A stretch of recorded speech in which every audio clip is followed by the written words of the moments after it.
कि मेरा एक कन्विक्शन है कि क्रिटिसिज्म ये डेमोक्रेसी की आत्मा है। कांग्रेस के वरिष्ठ नेता जयराम रमेश ने प्रधानमंत्री नरेंद्र मोदी के अमेरिकी कंप्यूटर वैज्ञानिक लेक्स फ्रिडमैन के साथ पॉडकास्ट में लोकतंत्र की आत्मा है आलोचना वाले बयान पर तंज कसा। शब्दों के खेल के जरिए जयराम रमेश ने प्रधानमंत्री पर निशाना साधते हुए कहा, हिपोक्रेसी की भी एक हद होती है।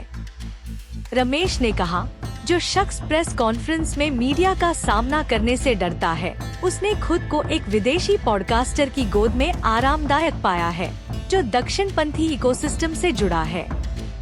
और वही शख्स यह कहने की हिम्मत करता है कि आलोचना लोकतंत्र की आत्मा है, जबकि उसने हर उस संस्था को खोखला कर दिया है जिसका काम उसकी सरकार की जवाबदेही तय करना है।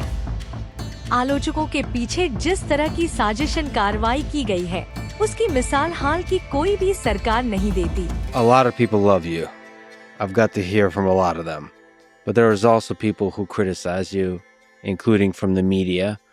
And folks in the media have criticized you over this 2002 Gujarat riots. What's your relationship like with criticism? How do you deal with critics? How do you deal with criticism coming from the media or in your own inner circle or just in your own life? देखिए, आपने जो कहा आलोचना और कैसे deal करते हैं, तो अगर मुझे एक वाक्य में कहना है तो मैं उसका स्वागत करता हूँ। क्योंकि मेरा एक कन्विक्शन है कि क्रिटिसिज्म ये डेमोक्रेसी की आत्मा है। अगर आप ट्रू डेमोक्रेट हैं, आपके ब्लड में डेमोक्रेसी है, तो हमारे यहाँ तो कहा जाता है शास्त्रों में, निंदक नियरे राखिए।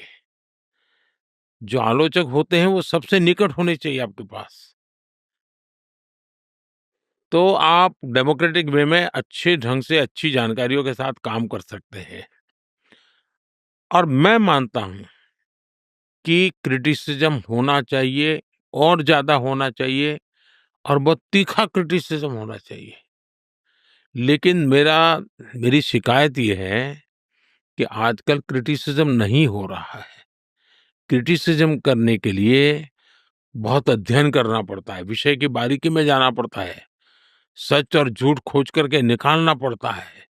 आजकल लोग शॉर्टकट ढूँढने की आदत के कारण कोई स्टडी करते नहीं है, रिसर्च नहीं करते हैं, वीकनेसेस को ढूँढ के निकालते नहीं हैं और आरोप लगाने में लग जाते हैं। एलिगेशंस और क्रिटिसिज्म के बीच में बहुत अंतर होता है। आप जिन लोगों का रेफरेंस दे रहे हैं वो एलिगेशंस हैं, वो क्रिटिसिज्म नहीं है। और लोकतंत्र की मजबूती के लिए क्रिटिसिज्म चाहिए। आरोप से किसी का भला नहीं होता है, तू-तू मैं-मैं चलता है।